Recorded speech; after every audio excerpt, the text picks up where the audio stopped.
Dear Family is a podcast hosted by Rachel Steinman, a writer, an educator, and a mental health advocate.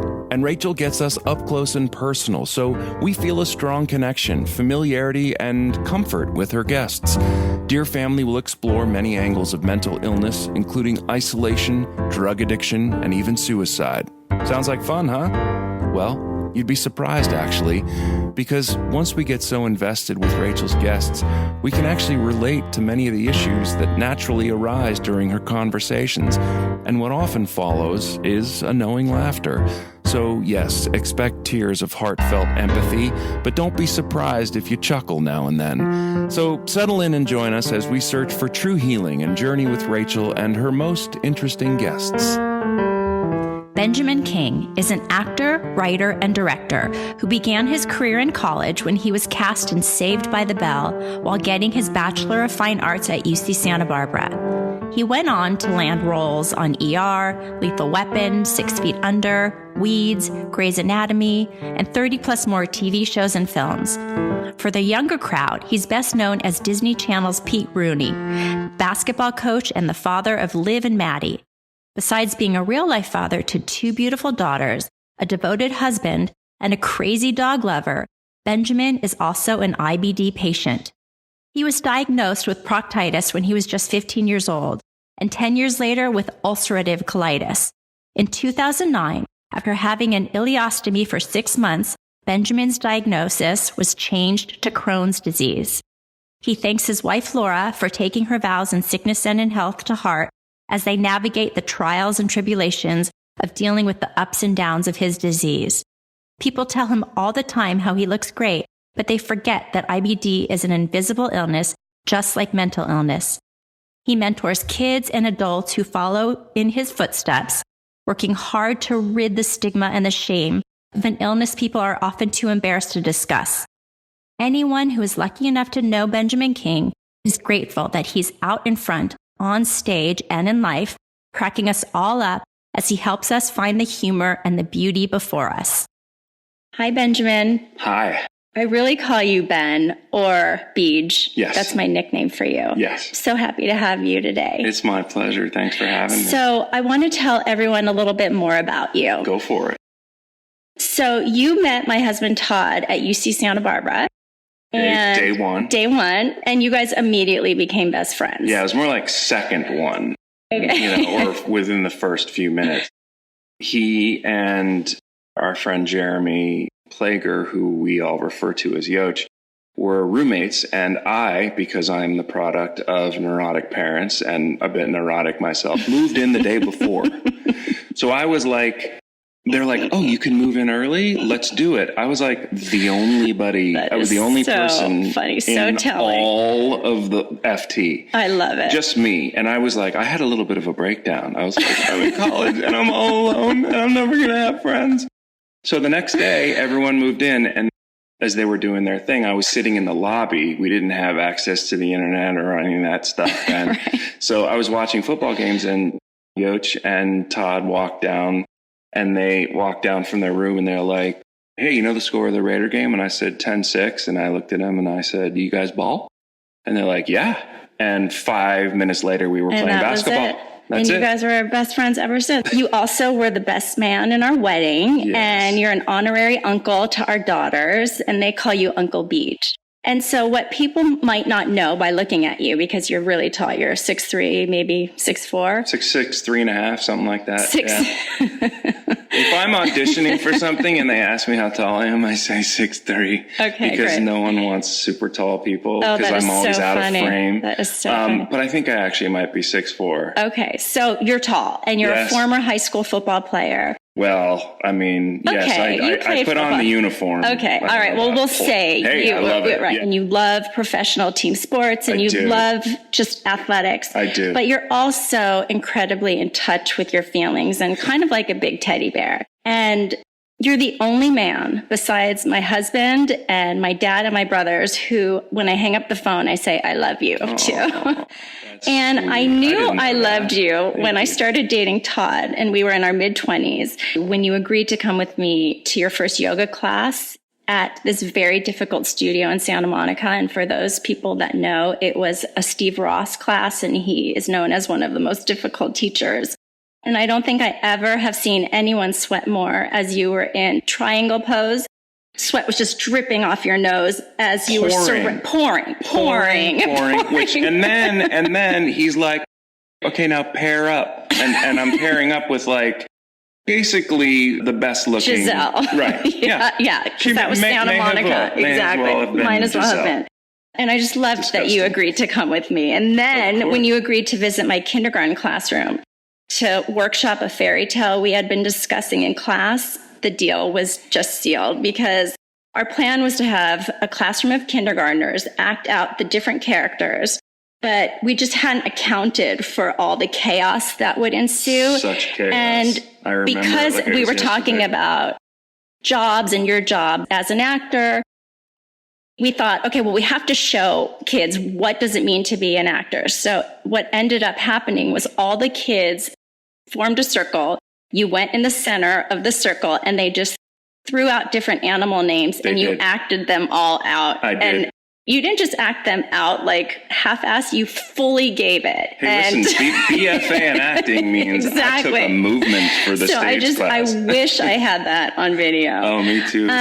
Maybe some things are better for that would have been so good. That would have like gone viral. So glad YouTube it's not video. available. Anyways, you and Laura and your girls are really more like family to us, even though you're friends. And since this is a podcast about family, I had to point that out. And I also just wanted to say I'm really grateful that you're helping me with this project and helping me produce. It's really awesome. It's fun. So with that, welcome to Dear Family. Thanks, Rach. So, okay, Beach, can you tell us a little bit just about yourself? Sure. I am the product of a divorced family, and I grew up really living in a house with my sister and my mom, heavily influenced. You say you're a sort of soft teddy bear. Well, I'm very in touch with my sort of female side, if you will, because I was raised by my mom and then spent my playtime with my sister.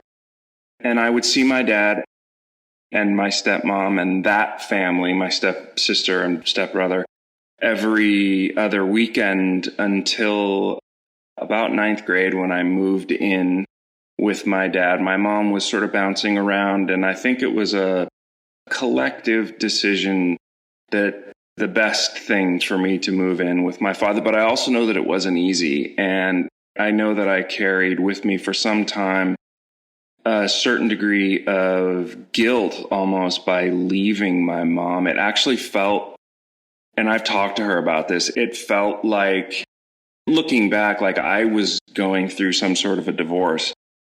I wasn't aware of it then at 13 years old, but, you know, my family is my family, and I'm grateful for whatever has brought me to this point, because I don't want to jump around too much, but it brought me to where I am now, which is able to have a functioning, happy and motivated life with my wife and two daughters. And I think this will actually play in nicely with Dear Family and some of the topics you've covered. But when I was 5 years old, I don't even think we've talked about this. When I was 5 years old, I was getting a tonsillectomy, and I was particularly nervous. I am a nervous person. I think that's not a secret.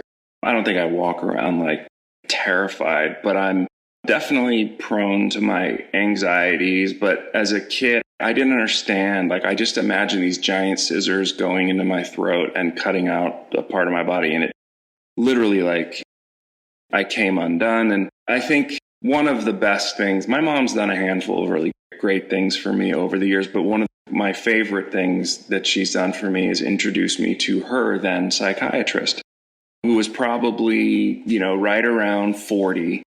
Actually, he was, because I was around when he passed away, and he was 84. And anyway, I was about 5 when I started with him, and I saw him. I liked him so much. He made me feel so comfortable about this procedure that I was so afraid of, that after the tonsillectomy and I recovered, I remember saying to my mom, when am I going to see Dr. Mintz again? And she was like, oh, okay. You want to see him? And yeah. And so it was actually... So you've been in therapy since you were 5 years old? That's right.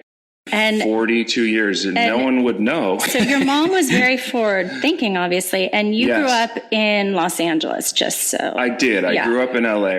My mom and I think my dad and stepmom were like wealthy hippies. Like they fancied themselves very progressive, Jewish, but, you know, definitely aware of the things that they could do.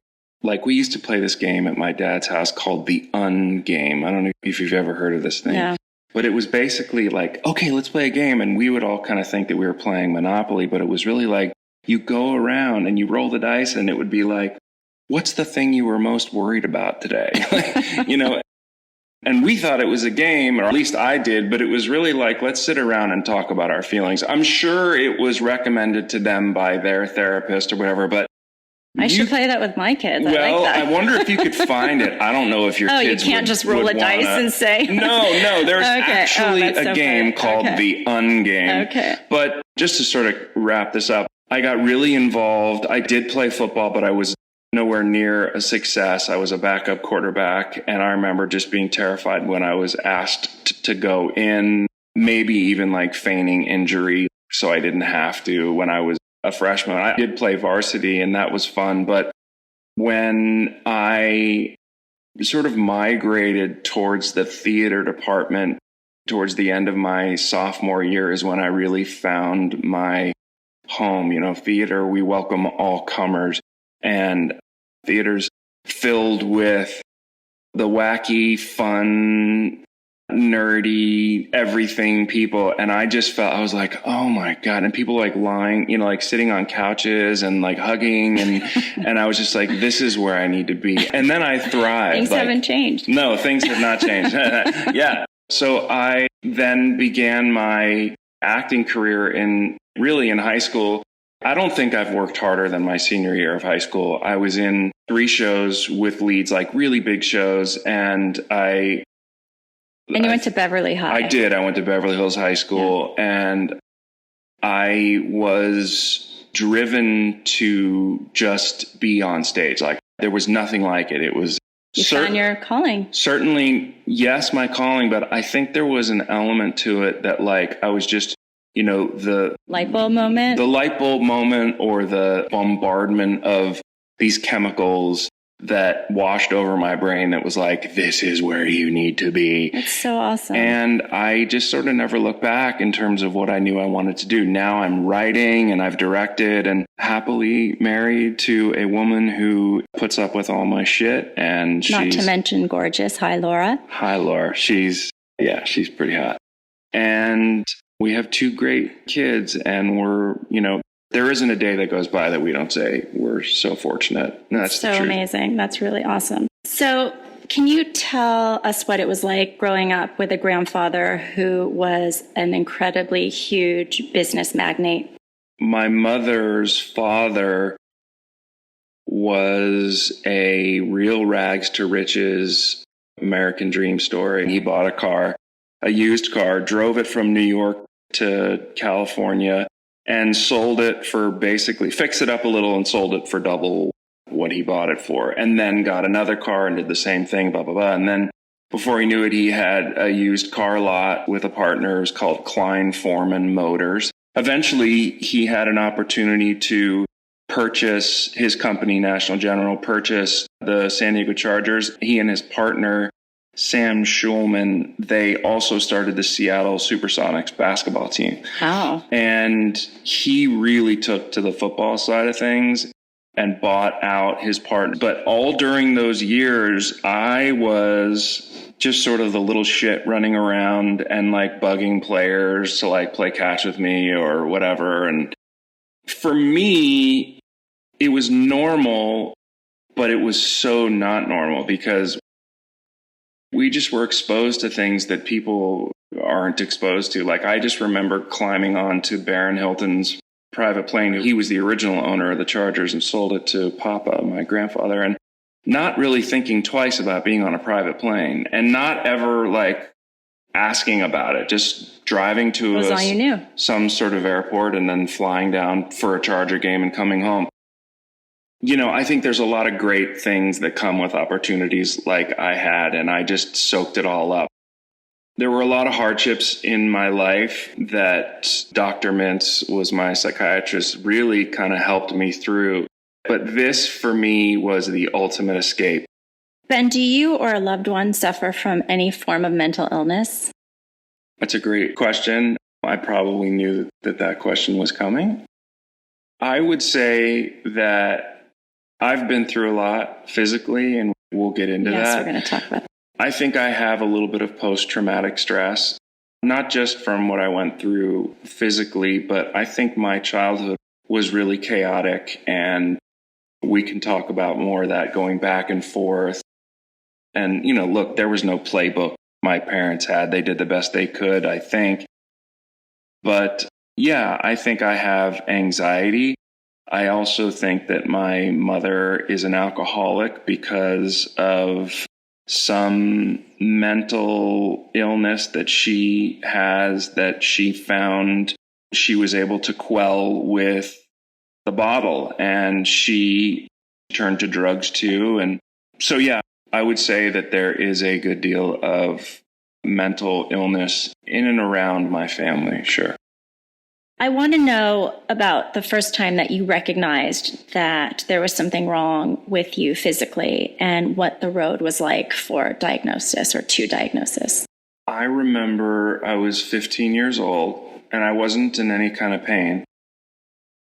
And there was blood after I had gone to the bathroom, number 2. And I was terrified. And I went to my doctor who checked me and he said he didn't see anything wrong. Then I went to another doctor who said you have what's called proctitis.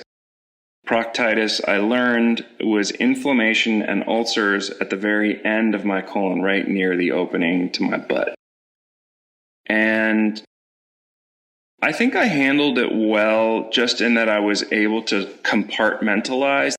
And I think that actually may be a result of so much that was going on around me in my early childhood that I was able to compartmentalize. I kind of knew, like, okay, that goes in that drawer. You don't have to talk about that to anybody, or, you know, talk to Dr. Mintz, who was, you know, it was great that I had this It's really amazing. psychiatrist through all this, who kind of kept things in check for me. And you know, I was given medicine. I was given suppositories, okay? As a 15-year-old kid, I remember going out. It was spring football, and I just remember having gone to my doctor where he had looked up my butt with a flex sigmoidoscopy, which is a sort of a long, lighted tube that's flexible. I felt like I had been abused. Violated. For sure, violated and hurt. I was yelling. I didn't understand. It was awful. And then suddenly I'm out on the football field, like in my, you know, shorts also, playing. You're 15 years old. And 15. And all I really wanted to do, I think for as long as I can remember, was feel normal. And I never really felt normal. Looking back, this fit perfectly because it was like, okay, yeah, I'm still not normal. But it started off as no big deal. Then it became a big deal after college. I think you were in the picture. I was, yeah. It was about 25? 1996. Yeah. You were 25. I Okay. would have turned 25 in November. And I had gone to Las Vegas with my friends, your husband, one of them. And I drank. And I had I remember thinking this. I figured if I'm going to drink, I might as well get some vitamins. So I chose grapefruit juice and vodka, which is called a Greyhound, I think. Yes. And holy shit, that really messed me up. It made me cramp and bleed like I had never cramped and bled before. And I came home and I was wrecked. And I spent the whole month of April just curled in my bed and just awful. And I had a girlfriend at the time, and there was nothing she could do. And things weren't easy between us anyway. And she was lost and I was lost. And my mom and I were, I think, really, trying to figure out what I should do here. And I'm sure my dad and stepmom were involved in this decision-making process. I went to the hospital and I spent 3 weeks in the hospital, and they gave me loads of prednisone, which is a great medicine. It's like a fire extinguisher for lots of problems. It really takes the white blood cells or the swelling out, but it makes you crazy, really crazy. I mean, is it like an anti-inflammatory? So it's a steroid, and it is an anti-inflammatory, but it is like get on and get off as soon as you can. But just to go back, my proctitis had now been fully blown up to colitis, ulcerative colitis. In other words, my entire colon was involved. So I now had ulcerative colitis. And for those listening who don't know, ulcerative colitis and Crohn's disease are the two diseases that fall under the umbrella of IBD, or inflammatory bowel disease. So I wasn't getting better. The prednisone was making me crazy. And I remember, I think I had tried prednisone early on in the process, and it worked for like a minute, and then it didn't.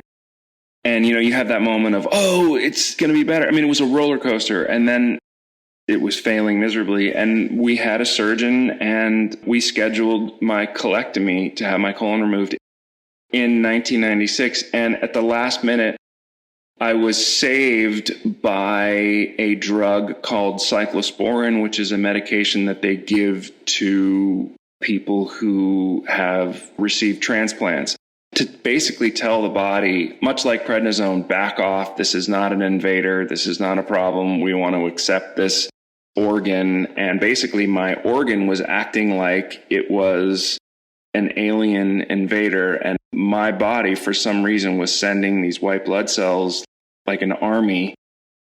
And my colon was very close to perforating until cyclosporin started to work. And I'll never forget the moment it started working. I was in the hospital and I rushed to the bathroom. I rushed. I was like, oh God, here we go again. It's going to be horrible. And then it was just, I passed gas, and it was like, I cried. I was there just sitting there, and I cried because I just knew that I was like, finally, there was some relief. And then it got better. And 13 years of, I was using Chinese herbs, and I was staying away from fried foods. When I was ill, I would get flare-ups, which would basically be some cramping and bleeding, and they would give me awful, awful stuff, suppositories and enemas. And, here I am, like my mid-20s now, and I'm putting this medication in my butt. Is just really rough. It was rough, but I was able to stay well until 2008 and 9, and I got really, really, really, really sick, and nothing could save my colon, and my colon was removed in June 12th, 2009. So I'm thinking 2019 because that's the 10-year anniversary coming right up. I can't believe it's been 10 years. And, life, a lot of people who have cancer will say, or major illness or like a car accident will say, life before and life after. And that's really how you see it.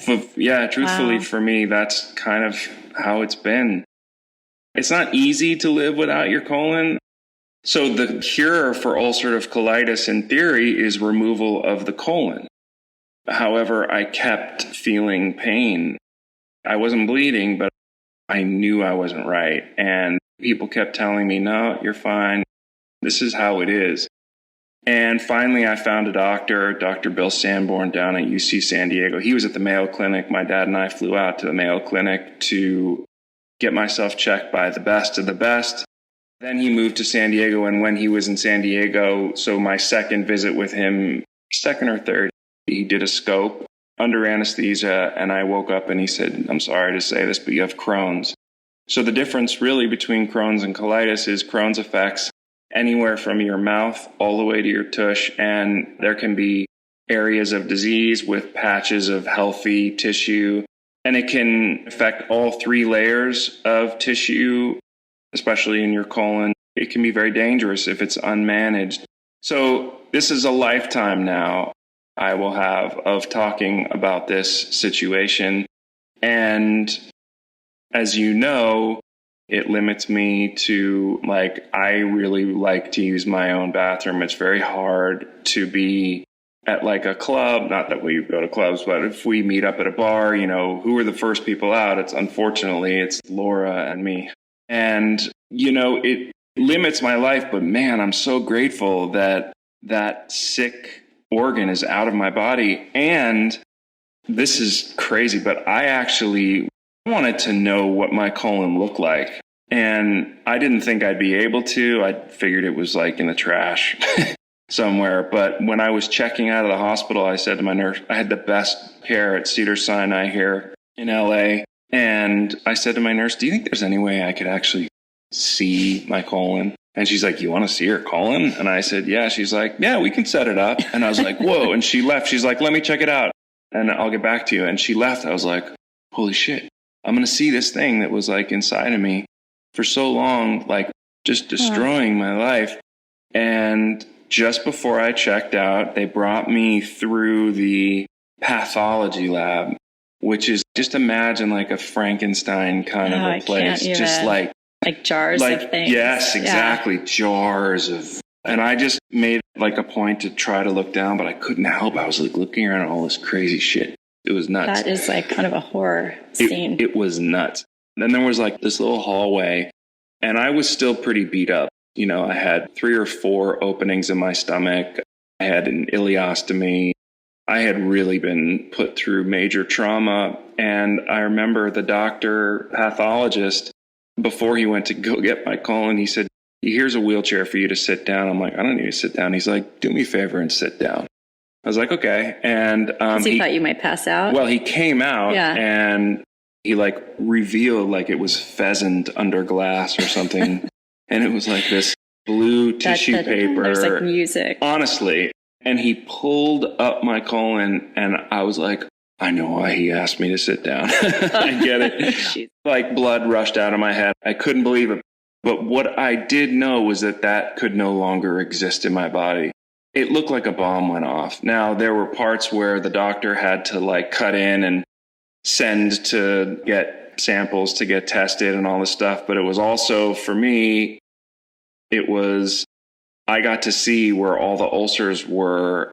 I mean, it was kind of a powerful image to see and just say like goodbye. And I have pictures of all of it and that I've saved in like a locked file with a password on it. So my kids don't just sort of, let me show you this picture of my 4th birthday. And you're like, oh my God. Look at our dogs. Wait, oops. Yeah. So Ben, do you think that your physical health ever affects your mental health? Without a doubt. I know that when I get like that very familiar stomach ache and I feel worried, because I've been put through the ringer, I feel a little bit out of control. And I think our physical health and our mental health are so closely intertwined that it's an inevitability. Like we were saying earlier, I have to be very careful as a parent on many, many levels. There are things that even just like, you know, some conversations I'll have with my parents or even like a job that goes by or whomever, when I get upset, to not let it carry over into my interactions with my kids. Or if so, I can explain to them, look, you know what? I'm going to the doctor. I'm not feeling great. You know, I've been in a flare-up that is just now really ending for almost a year. And it's been a real struggle for my kids.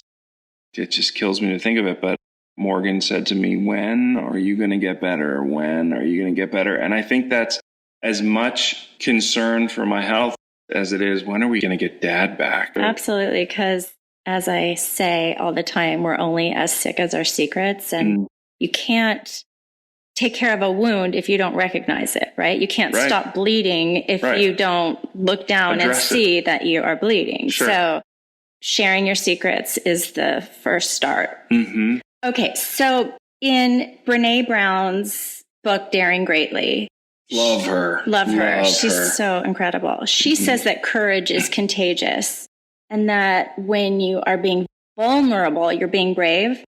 And I want to know, because I think you are so brave. And Thank just you. by That's really speaking sweet. to me today and sharing this story with others, you are going to give so many others courage. I hope so. I want to know what happened to you because you're a public figure who makes your living acting. Mm-hmm. What happened when you came forward about the truth? Like, So- how did your agent, your manager, how did everybody handle this? How did you handle it? Great question. I started with my agent, David Letterman at Innovative Artists. That's Letterman with a D, by the way. Okay. He's my agent, but he's just a dear, dear friend. And I said to him, listen, I'm on this show and kids get this disease. And So this was during Liv and Maddie. during Liv and Maddie. Okay. And it was the beginning of my third and final season. They went 4 seasons. And I said, I don't know that I'm going to get this platform again to share my story and help people and make people aware that you can, yes, it'll rock you and shake you up, but also look what I'm able to do here. You can do it too. So my agent was like, Ben, he's like, this is your story. This is up to you. You make the decision and I will back you 100%. So then I went and found a publicist.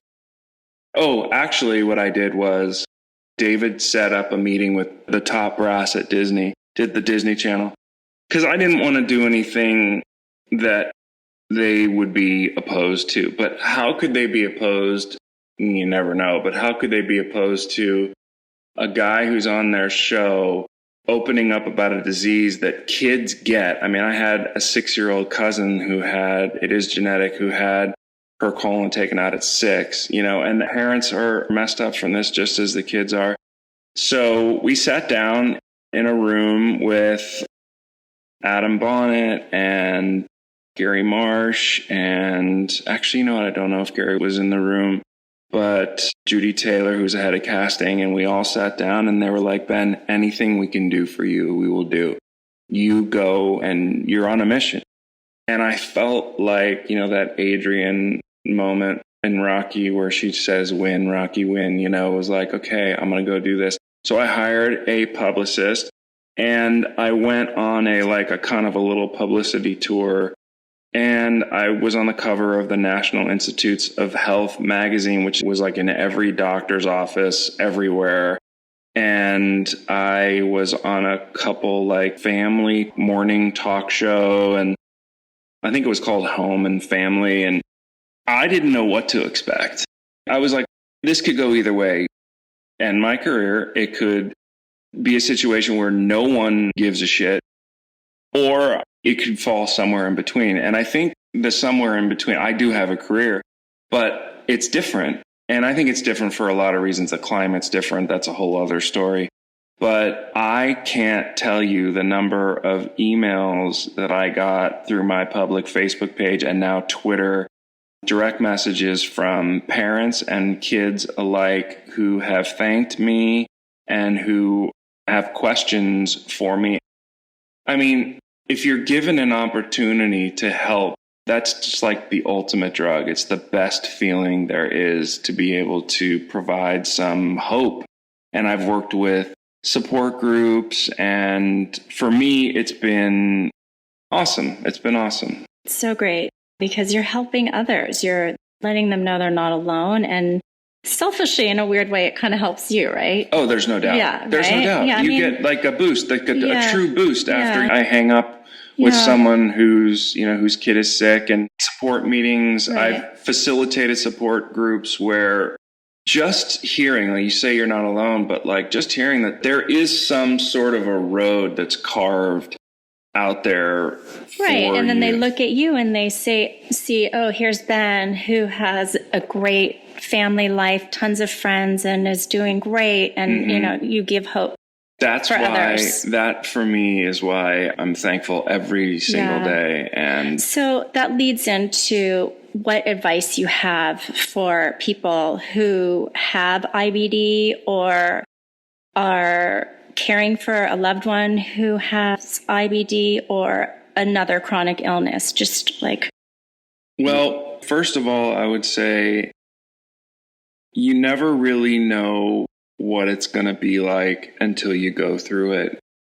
Like a lot of things in life, you can try to analyze what's going to happen from many different angles, but, going through it on a personal level, it is very lonely. You're the only one, for the most part, in that bathroom that's, like really going through the pain and the fright and the fear of it.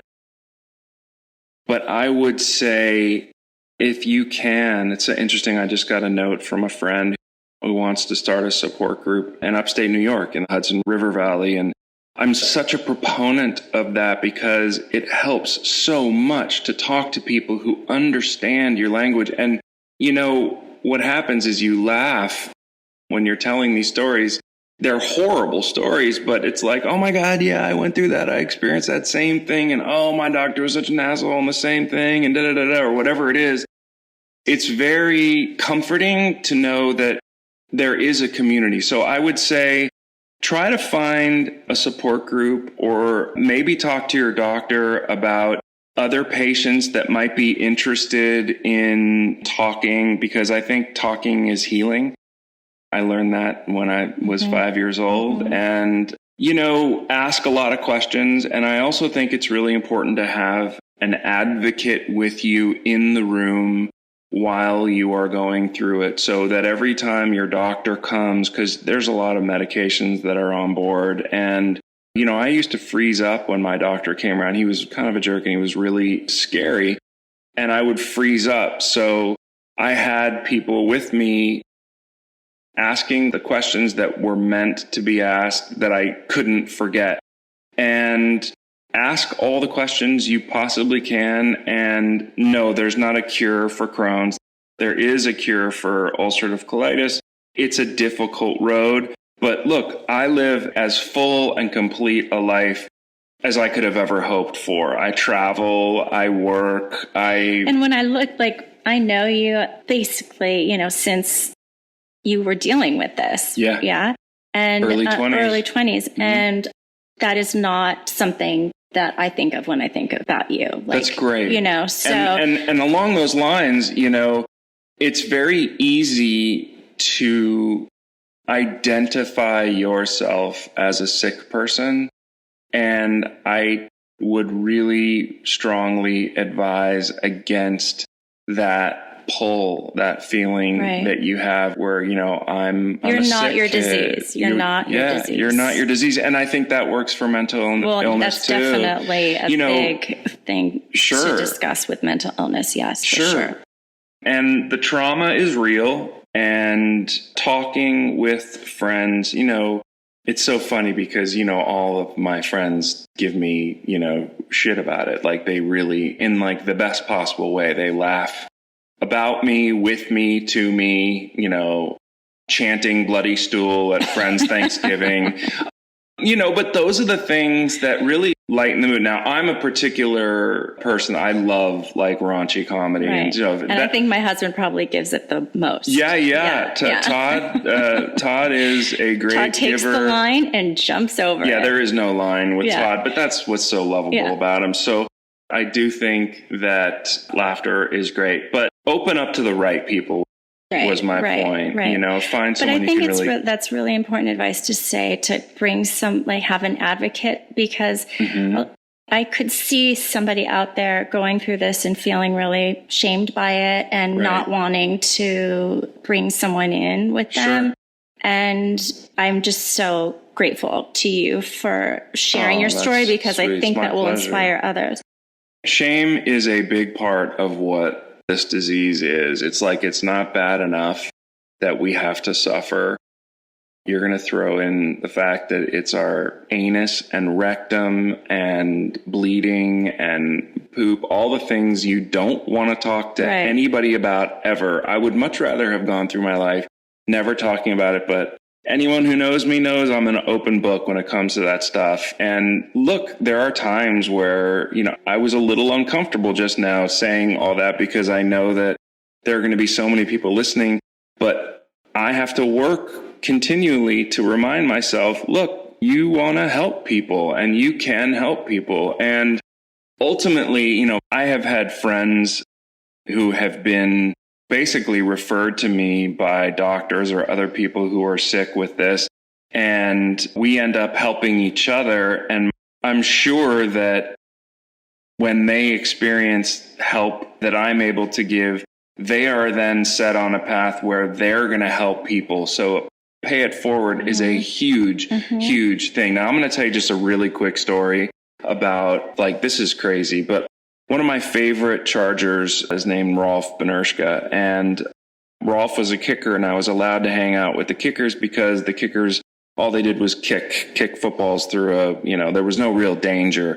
And Rolf, when I was 7 years old, he was missing from the team. And I was like, where is he? Where did he go? And my mother explained to me that he got very sick. Well, what kind of sick? He had ulcerative colitis. And on a flight back from New England after a game, his colon perforated and he almost died. And he wrote a great book, Alive and Kicking, about his experience. And it's brutal. And he then, 30 years later, literally was the person that I called for help. I had his contact number through my grandmother, Joyce. Hi, Joyce. Love you. And I think he actually called me and I answered the phone. I was like, Rolf? And I was in my hospital and I remember going through the whole thing and crying. And he was like, yes, cry, yes, feel everything, but no, you're going to be better. And then you're going to help people. And that's what he does. I mean, he's a businessman, but he's dedicated his life to helping people. So and that's probably the most important work he does. I'm sure it is. I know it is. So and we've been able to work together on a couple things, and it's been really what a full kind of a neat moment. Dovetail of stories. So Ben, if you could write your younger 20-year-old self a love letter, what would it say? You are beautiful. You are. I think that's such a great question. I think to stress less. And it's something that I try to tell my kids, that there really is, despite the fact that I'm not very religious at all, and I don't know what I believe in as far as God or whatever else there might be, but I kind of do believe that there is a plan and that things do work out. And I wish, look, I still get stressed and I still get really impatient. I think impatience, if you can put that in there as a mental illness, chalk me up to having that. But I was way more impatient, I think, as a 20-something-year-old. And I'm learning, maybe as my kids are who they are and do what they do, if you're not patient, you're just going to run into a brick wall over and over again. So I would tell my 20-year-old self, try to be a little bit more patient. And I need to work on that too. Trust the process, a little more patience, give yourself a little bit more love, and take your time. Those are the things that I would, Dear Beach. Dear Beach, love letter. Ben, do you have any happiness habits? Yeah, I have recently started meditating twice a day, although in the last, I think, month, I have slacked a little bit on the twice a day, and I want to get back to it. You notice a difference, right? I do notice a difference. Yeah. And, it's so interesting because every time I meditate, about halfway in, I think, why do I not do this more? Do you listen to No, I do a particular type of meditation called transcendental meditation, TM. And I was taught by a wonderful teacher, Lynn Kaplan, at the David Lynch Foundation. I was referred to. You have to be referred in. I was referred by my good friend Joe Manganello, and he said, this is going to really help you in all areas of your life. So there's that. I say this a lot, but I think, when I'm able to take my dogs for a hike, I always say to Laura, why don't I do this more? That's probably what my 60-year-old self would tell my 40-something-year-old self, was to do the things that feel good more.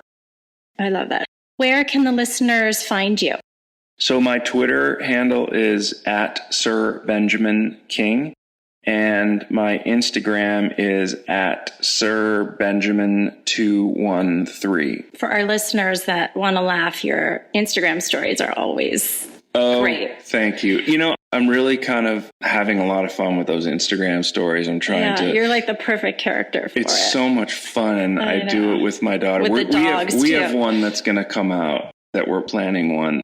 Rachel, I just have to say what you're doing and what you've done with your life, turning yourself into the great, prolific writer that you are, and being able to assist you in any way I can with this podcast. You are inspiring. You're inspiring to me, and I know Laura, we're real proud of you. And so to be able to be a part of it in any way is really terrific work. And that's so kind of you.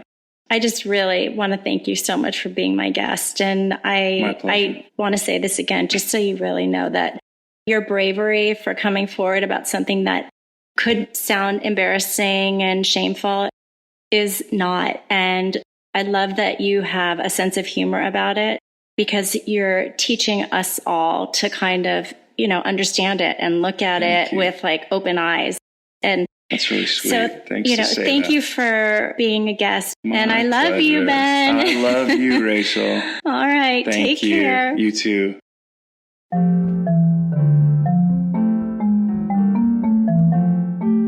I want to thank Benjamin King for his heartfelt intro to Dear Family, as well as for helping me produce this podcast. And thank you to Ari Silberman, our audio engineer and composer. This is Rachel Steinman, and let's be close friends, like our families we choose.